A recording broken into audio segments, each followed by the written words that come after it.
Hello बच्चों, आप सभी का स्वागत है आज की ऑनलाइन क्लास में।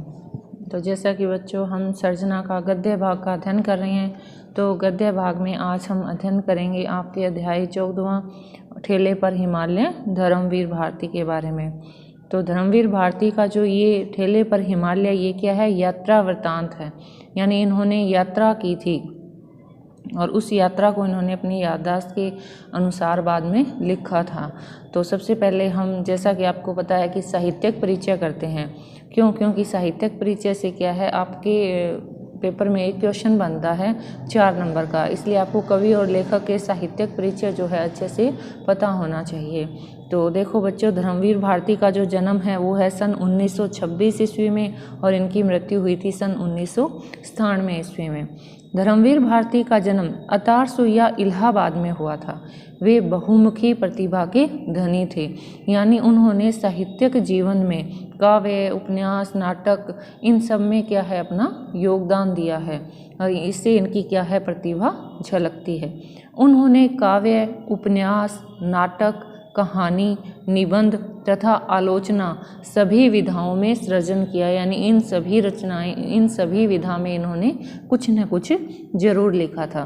साप्ताहिक पत्रिका धर्मयुग का संपादन कर वे काफ़ी लोकप्रिय रहे, यानी लोगों में लोकप्रिय होने का जो इनका एक कारण ये भी था कि इन्होंने सप्ताह में एक बार आने वाली पत्रिका धर्मयुग का संपादन भी किया था। इससे पूर्व भारती इलाहाबाद विश्वविद्यालय में हिंदी के प्राध्यापक व कुछ समय तक साप्ताहिक संगम के संपादक भी रह चुके थे। तो उनकी रचनाओं में मध्यम वर्ग के जीवन संघर्ष, भारतीय संस्कृति के स्वर्णिम मूल्य, लोक जीवन की सजीव झांकी मिलती है।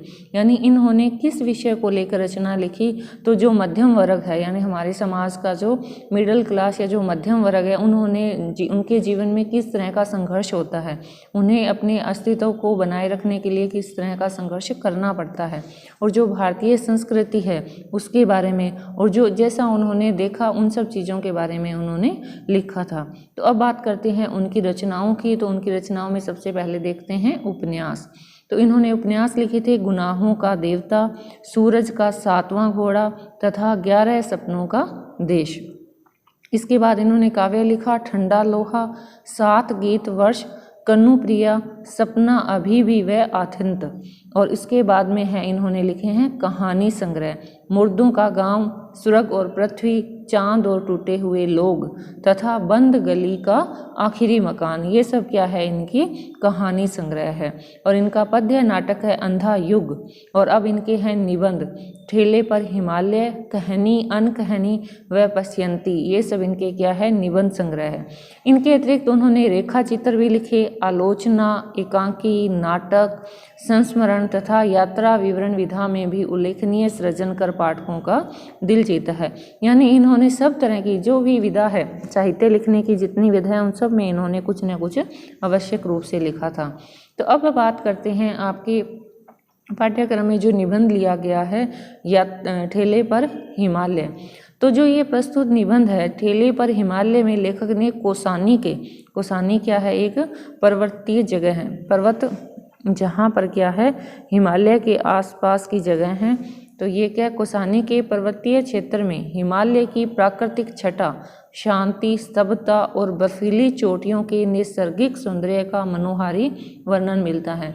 तो इस पाठ में क्या है, हिमालय के जितना भी आकर्षण है, यानी हिमालय के ऊपर जो बर्फ़ जमी हुई है वो किस तरह कैसी लगती है, सूर्योदय के समय उसका दृश्य कैसा होता है, दोपहर में सूर्य के साथ उसका कैसा होता है, रात की जो चंद्रमा की प्रकाश है उसके साथ उसका दृश्य हमें कैसा प्रतीत होता है, और वहाँ पे जो पहाड़ी जो नदियां हैं छोटी छोटी, या जो पहाड़ी सड़कें हैं वो किस तरह से घुमावदार है, इन सब के बारे में इस पाठ में हमें अच्छे से बताया गया है।